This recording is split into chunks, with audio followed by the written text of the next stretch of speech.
Hi guys! Welcome to Petty Night. Ito po ang Petty Night. Ito po ang aking taping ng aking late night podcast. This is Petty Night, mga kaibigan. A late night podcast. Ito po yung taping. Everything will happen here live. Pero yung ating final product will be uploaded on my YT channel. So anyways, welcome. Kakauwi ko lang. Galing ako ng may mga ilan lakad tayo ngayon. Pero natagalan ako dahil dumaan pa si daughter ng pagkain niya somewhere out there. At kumain din ako. So medyo ang tawag nito, medyo nagpakondisyon muna. Alam niyo naman, di ba? Yan pinakaayaw ko sa lahat, yung I'm gonna go live nang hindi ako buo. Kasi pag ganon, I'd rather not go live. Meron tayong caller na lalaki dapat. Kaya lang, nag-reply ako, hindi nag-reply. Sayang, no? Parang 2 linggo ng babae lang ang callers natin. At laging kasalanan ng mga lalaki. Pusang gala talaga kami. Ha? Talaga naman. Ha? Oo. Kami talaga ang laging may kasalanan. Ha? Okay. Sorry na agad. Maligayang bati po sa lahat ng mga nakasubaybay sa atin sa TikTok Live. Anong dinner mo? Adlay. It's my substitute for rice, adlay. At meron akong mapo tofu. Ay, hindi. Sorry. Tau pao. It's a dish that's from Greenery Kitchen. Tinake out ko ng isang araw. Nasa rep lang. So, ininit ko lang. There. Okay? I don't know kung sensitibo kayo sa part na to. Ako, sensitibo ko dito. Question number 1.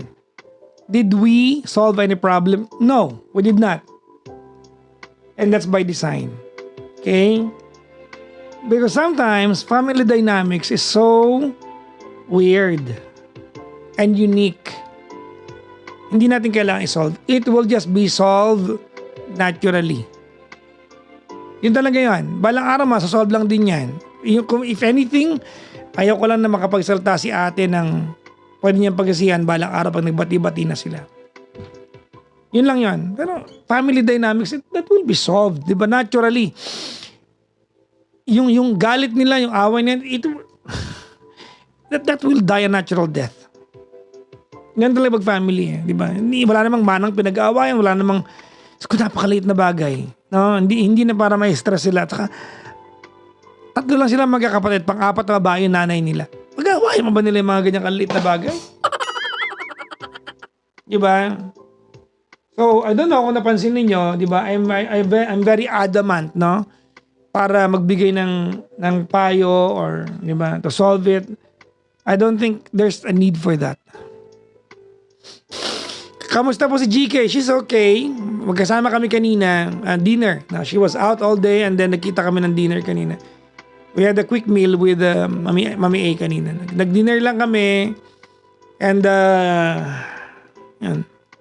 Tapos ako may pinuntahan. Umuwi na rin kagad. And here I am. Here I am. Oo. Ako, love ko lahat ng pamangkin ko. Good for you. Oo. Ako, kulang yung maghapon ko para harutin yung mga pamangkin ko. Di ba, kailan lang umuwi ako, mga pamangkin ko, nagkita-kita kami. Diba? Because once upon a time, ako yung bata at pag gusto ko yung tito ko, pag umuwi ako, pansinin ako. Diba? Kapag sobra ka na, Ines, iwas na lang para hindi ka makapagsalta ng pangit. Tama. Alam ko medyo pangit ka, tapos pangit ka magsalita. Diba? So, ang pangit-pangit na nun. Diba? Sorry po. Narinig mo sinabi ko. Alam ng tatay mo yung issue na yan. Opo, Papa Jack. So sa madaling sabi, sa paningin ng 2 kapatid, magkasabot yung tatay mo at yung pamangkin. Hindi po yun nasa isip din po ng tatay ko na bangit po niya sa akin. Bakit Avery? Bakit kailangan ko itong i-analyze bago mo sabihin sa akin? You know what? You look like you're lying to me. You wanted this conversation with me. I appreciate that. And you will tell me ayoko magsabi po. Pero pag nahuli kita... Wait, excuse me po. Pero pag nasukol natin, pag napunto natin yung pinaka-topic, aaminin mo rin pala. So ano to? China-challenge mo ako? Buti talaga magaling ako. Papa Jack, sorry po kasi That's sad. That's very sad. That's very, very sad. To spend that much time with someone and yet we were not able to accomplish anything at all.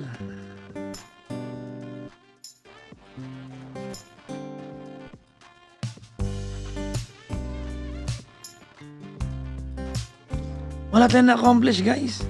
That's very sad, ha? It's very sad. Diba? To know na wala tayong na-accomplish. It wasn't a waste of time naman. It's not.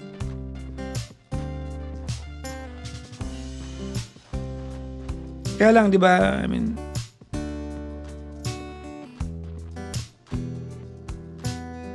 it was an exercise in futility. Wala tayong ano. I mean, perfectly the perfect line for that is you can't talk peace and have a gun. Narinig na ba yung linyang yan? You cannot talk peace and have a gun. You cannot go to a mediation and have that kind of mindset sa utak mo.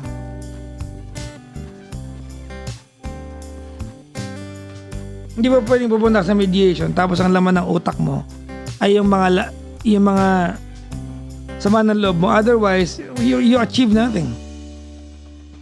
You cannot talk peace and have a gun.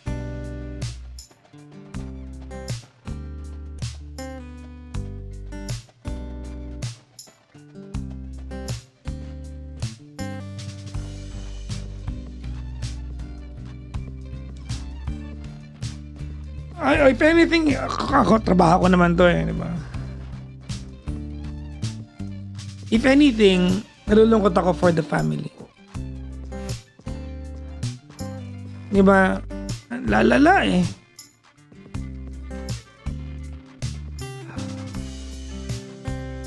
Lalala.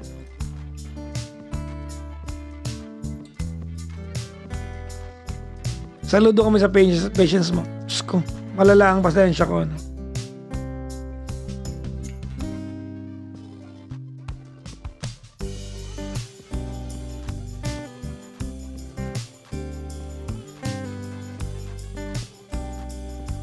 Well, I don't know if, I hope that after the call may ma-realize siya. So it wasn't a complete failure naman. Diba? Sana after ng call may ma-realize siya. So it wasn't a complete failure naman.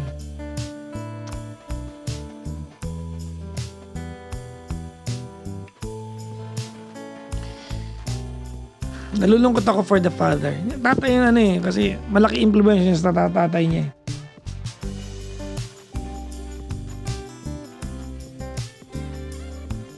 Every ko nakikinig ka, you cannot talk peace and have a gun. Hindi ka pa pwede pumunta sa mediation and have that kind of mindset. Tapos gusto mo maayos ka mo.